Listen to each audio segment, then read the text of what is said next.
Oi, que bom que a gente pode se encontrar mais uma vez aqui no Mergulhando na Lição. Tá tudo pronto por aí? Então vamos juntos mergulhar fundo no estudo de hoje e ver o que a palavra separou pra gente. Para começar, vamos pensar numa coisa que, olha, talvez já tenha acontecido com todo mundo. Sabe quando a gente abre a Bíblia, lê um trecho e parece que as palavras não saem do papel? Fica aquela sensação de distância, como se a mensagem não conectasse com a gente naquele momento? Por que será que isso acontece? Então, a lição de hoje traz uma luz muito interessante para essa questão. A chave para entender isso não está na dificuldade do texto, sabe? Nem na nossa capacidade de raciocinar sobre ele. A chave, na verdade, está na nossa disposição, no nosso coração. Mas o que é essa tal de condição interior? Pensa assim, é como a gente chega para essa conversa com Deus através da palavra. É a atitude do nosso coração. A gente chega com humildade, com vontade de aprender, de ser mudado, ou a gente chega cheio de certeza, querendo só confirmar o que já pensa. É essa condição que vai definir se a palavra vai ser só mais uma informação ou se ela vai, de fato, transformar a nossa vida. E aqui está o ponto central. Muitas vezes, e o pior, é que, sem perceber, nós mesmos levantamos umas barreiras que nos impedem de ouvir o que a palavra realmente quer dizer. Vamos dar uma olhada em algumas delas. Uma barreira super comum é essa aqui. A gente lê a Bíblia não para descobrir algo novo, mas para caçar versículos que concordem com o que a gente já acredita. É como entrar num diálogo já tendo todas as respostas, sem querer ouvir de verdade. Outra atitude é a teimosia, a resistência. A palavra chega, nos mostra algo que a gente precisa mudar, mas a gente se fecha. A gente prefere ficar ali na nossa zona de conforto, mesmo sabendo que não é o melhor para nós.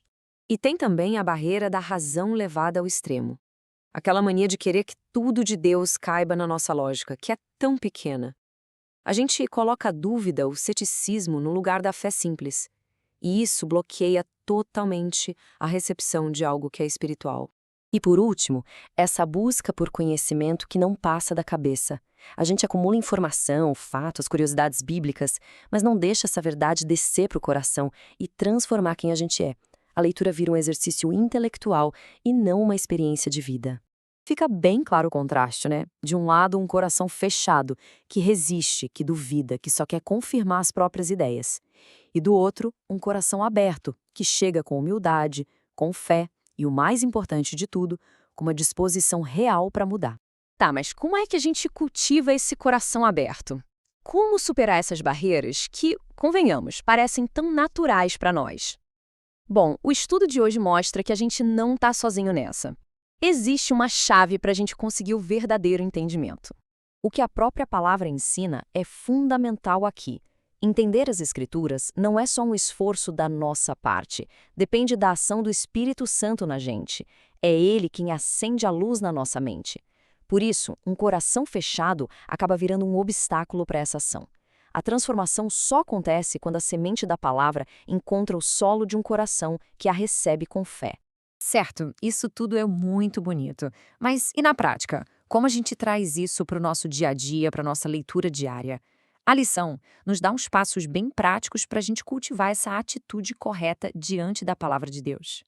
Então, a gente tem um papel ativo nesse processo, viu? Primeiro, chegar com humildade, reconhecendo que a gente não sabe tudo. Segundo, um passo que é simples, mas muda tudo. Orar antes de ler. Pedir a Deus que nos dê entendimento. Terceiro, ter uma vontade sincera de mudar o que precisar ser mudado. E por último, o mais importante, conscientemente permitir que o Espírito Santo guie a nossa leitura e a nossa compreensão. E isso tudo nos mostra que a transformação não é um evento isolado, um raio que cai na nossa cabeça. Não, é uma jornada, um caminho de crescimento que a gente percorre um dia de cada vez. Nossa, essa frase aqui, ela resume tudo de um jeito perfeito. A palavra de Deus tem todo o poder para transformar, mas esse poder só age numa vida que se abre para ele. A nossa parte é estar disposto. É uma reflexão então, não é? A gente tende a culpar o texto, dizer que é difícil, mas na maioria das vezes a resistência não está na palavra, está dentro da gente. Quando a gente se aproxima com um coração humilde, Deus age, Ele ilumina, Ele corrige, Ele nos guia. E essa mudança não acontece de uma hora para outra, mas dia após dia com cada pequena decisão. Talvez a gente ainda não seja quem deveria ser, mas pela graça de Deus a gente já não é mais quem era. E cada passinho para frente é uma prova de que Ele está trabalhando em nós. E, para fechar, todo o nosso estudo de hoje se amarra nesta verdade bíblica que é fundamental. Entender as coisas de Deus não é algo que a gente conquista com a nossa própria inteligência. É uma outra sintonia. Como o próprio texto diz, é algo que se discerne espiritualmente, com uma ajuda que só Deus pode nos dar. Que essa verdade nos inspire a cada nova leitura da palavra. Até o nosso próximo estudo.